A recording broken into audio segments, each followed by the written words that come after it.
Welcome to the Butterfly Effect. I'm Chris Horner. This is stage one of Tour of the Basque Country, 165 kilometers, about 105 miles in length. Not a whole lot of big climbs on today's stage. So if you're familiar with the Basque Country, you know this is going to be one of the stage for the fast guys in the peloton. Now the pure sprinters, they're not down here in Spain because they're all up doing the classics right now, of course, when we just finished Tour of Flanders and the riders got big objectives for next weekend's Paris-Roubaix. So down here in Spain, in the north of Spain for the Basque Country, if you got any speed at all, you know this stage one is one that you want to factor in on because this is going to be one of the few pure sprint stages you can possibly have at the Basque Country. Now, when the cameras come on, we got three guys in the front group. They're Christian Rodriguez from Arkea Samsic, John Baronecci from Caja Rural, Chimin Horisti, that's from Escatel Escudi. But these three riders, they only have about a 2-minute gap because when the peloton comes back, it's Team Ineos on the front with Albacete de Koenig throwing in one guy for help. Now, let me remind you guys, last year it was Danny Martinez from Ineos that won the general classification. But here on stage one, they got two objectives because they have to look after Danny Martinez for general classification. And then they have to look after Ethan Hayter, their sprinter, who looks like an ideal candidate to be able to win here at the Basque Country. Now, Ethan Hayter had a little bit of a hard time over at Catalonia about a week ago where he was having bit of an effort trying to win a stage there, but he's coming from a broken collarbone. So Ineos are hoping that Ethan Hayter has a little bit more form here on stage one. Now, throughout the stage, I saw Ethan Hayter at the back many times with his teammates up front, and it's none other than Egan Bernal, the Tour de France champion and Giro d'Italia champion, riding on the front trying to control the breakaway up there. Like I said, with Albacete de Koenig riding, they got reasons because they have at least two fast guys with Quinten Hermans and Stefano Aldani who have a good shot at winning here on stage one. But up front there with Ineos also pulling is Brandon Rivera. Now, with those two guys pulling and with the help of Albacete de Koenig, you know the three riders are going to get caught and they get reeled in just over 30 kilometers to go, and then the whole peloton is compact. Now, if you follow the Butterfly Effect, you know I love the Basque Country because I won in 2010 and got second here in 2011 to Andreas Kloden, my teammate from Radio Shack, so I have fond memories. I'll take you way back, though, to the 90s, the late 90s, when I did Tour of Flanders with FDJ, raced on Sunday, caught the red-eye private plane with all the bike racers at Tour of Flanders that were going to start the Basque Country, and there was a plane full of us. We jumped on the plane, arrived at the hotel at like 1 a.m., had something to eat, went to bed, and then started the Basque Country, and I was swinging off the back on stage one. Now, luckily for the newer era here of bike racers up in Europe, the teams are bigger, right? They have about 30 riders on each team. But back in the 90s, we only had 18 riders on our team with FDJ. Sometimes it'd change if they bring a young kid in. But for general, you never had enough to stack all the races that are going on in Europe. So that's why I had to fly directly from Tour of Flanders over to the Basque Country. Now, I hope these guys don't have the same memories that I had because I was suffering throughout that whole stage. And it looks like to me, Team Ineos, when they're riding Egan Bernal up front with Brandon, they got everything under control because these guys did not do Tour of Flanders yesterday. So with that in mind, they're driving full gas on the front and they'll bring the break back just over 30 kilometers to go. Then all of a sudden, it's all wrapped up. Now we know we're in for a big-time showdown at the finish of today's stage one. A little bit of an obstacle still coming up, though, with just under 20 kilometers to go, because we got a time bonus sprint there, and you see it's all curb to curb coming in.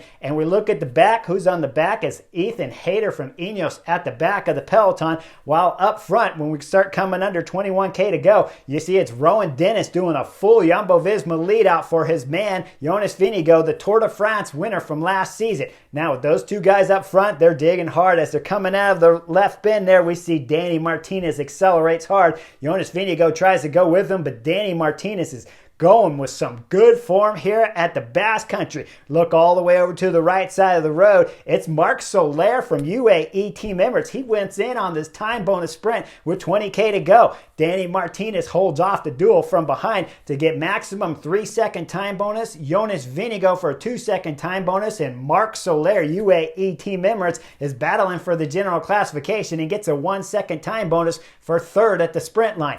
Now, it starts getting a little bit strung out there, and we look to the back of the field. Egan Bernal came off on that time bonus hill along with Brandon Rivera, so that means Ineos are down to just 5 riders here as we see everything starting to come back curb to curb. Ineos is all the way on the left side of the road, but they only have 4 riders there. Jonathan Castroviejo is sitting first on line. Lucas Plapp is sitting second. Omar Fraley third, and Danny Martinez fourth. But there's no Ethan Hayter, and Ineos' Ethan Hayter's got to be one of the prime time favorites to win here on stage 1. Takes till about just under 10 kilometers to go when Ethan Hayter finally gets up to the Ineos train.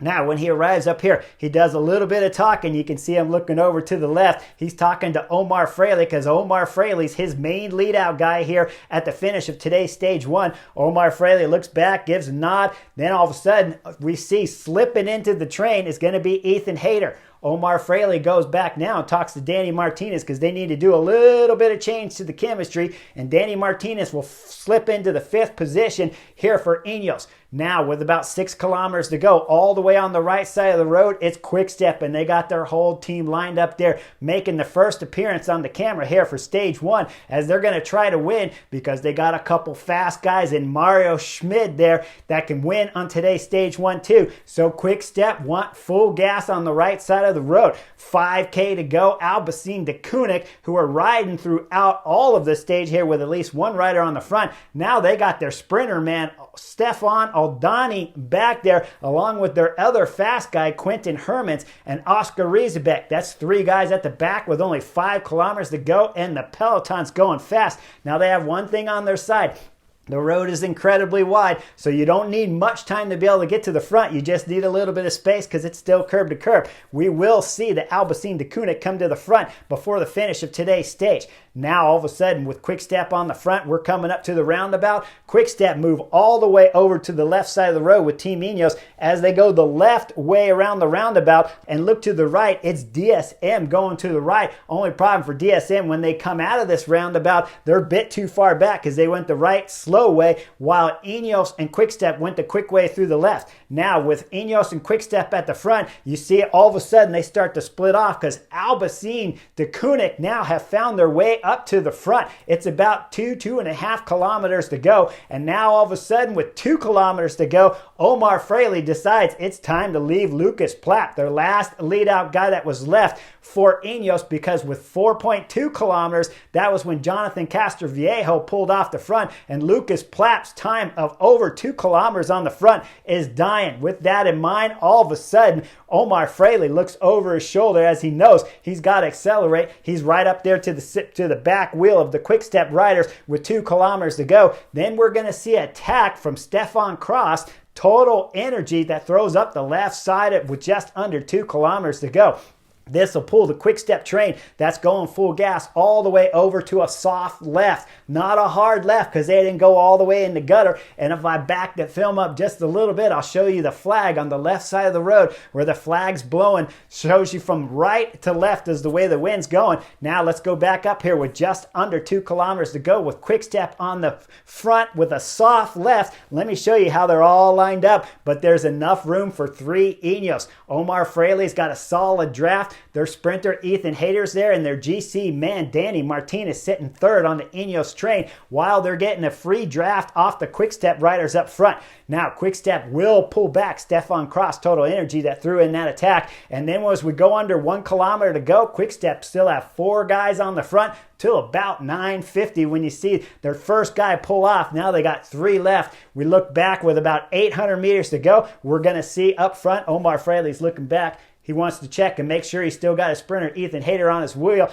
After we see that, we'll see Ethan Hayter. He'll look back and he'll realize that Movistar's starting to come up on the right side, so they got a little bit of speed there. I'm sure when the cameras come up to through the front view of the Quick Step train, followed by Ineos, once we see the attack at about 750 meters to go of Omar Fraley, it's probably because once Ethan Hayter looked right over his shoulder and saw Movistar coming, I'm sure he told Omar Fraley up there to hit out. So Omar Fraley is going fast. He flies straight by the Quick Step three-man train there. As we see their front guys start to pull off, that's going to leave 2 guys in front as Omar Fraley's going full gas It's two Ineos in front, followed by two quick-step riders, and their sprinter guy is looking good, Mario Schmid, but he's fourth position. We see Baggioli, he'll pull over a little bit to the right. This will allow Mario Schmid to slide up to the back wheel of the Ineos duel. Now, as they're going up the slight drag, but it started about 600 meters to go before the line, it's going to go up, it's going to crest with about 350 meters and then go into a chicane. As we see, as it gets up to just about 400 meters to go, that's when we see the Trek Segafredo rider, John Aberasturi. He's coming up fast on the right side with about 300 meters to go. Now, Ethan Hayter sitting up there on Omar Fraley's wheel, who's got to be getting tired. Just under 300 meters to go as we start coming into the final right part of what's left of the chicane. And of course, Ethan Hayter's got to be getting a little worried about his man up front, Omar Fraley, starting to die. So he looks straight over to the left side of his shoulder to see what's coming, but everybody's still holding something back. So Ethan Hayter stays solid on Omar Fraley's wheel as Omar Fraley rounds the bend with about 200 meters to go. It'll exit, 100 meters to go. Ethan Hayter kicks off the wheel. Omar Fraley on the right side, he's got John from Trek Segafredo there. On the left, Mario Schmid, and they're going side by side each other. But up front, when we start looking further over to the left, we know what kind of lead Ethan Hayter has because we see Omar Fraley already celebrating there as the cameras come back up front to Ethan Hayter with 75 meters to go. For Team Ineos, he's got the lead still. When he crosses the line, arms raised, he's won stage one and will get the race leader's jersey here at Tour of the Basque Country. Second on the stage, Mario Schmid and John from Trek Segafredo will round out the podium here on stage one. Now, after this stage, when we're talking about Brian Smith, the GCN commentator, he brings up the fact that Ethan Hayter always likes to ride at the back of the peloton and gets a lot of slack for doing so. Up here on the Butterfly Effect, I have drilled him many times for riding at the back. And Brian Smith starts talking about how, well, you can ride at the back, and there's been other good riders like Steve Cummings who's ridden at the back and still won a lot of good races, but it's still not the place to go.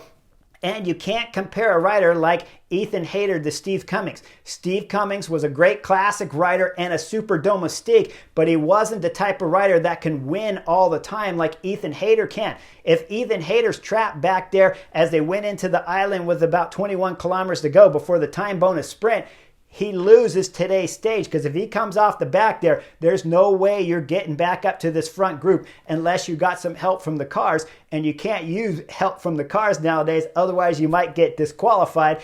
And you have to remember, Team Ineos are riding for general classification. So when I'm looking at Ethan Hayter riding at the back of the peloton, I'm still going to drill you a bit because that's the wrong place to be, and you're going to lose opportunities. On top of that, when we look at that time bonus sprint, and you see it's Danny Martinez winning the time bonus sprint for 3 seconds, but it's Jonas Vingegaard getting second for 2-second time bonuses, Ethan Hayter could have easily taken that second time bonus sprint right there and taken some time away for the general classification so that Danny Martinez would have more time on Jonas Vingegaard for later here at the Basque Country. And let me remind you guys, there's no time trial here at the Basque Country this year, and so all the times are going to be really packed, and time bonuses are going to have a big deciding factor on who wins the Basque Country. So when you hear the commentators try to compare a rider like Ethan Hayter to Steve Cummings, it's night and day difference. One is a sprinter that can really help your team by being at the front,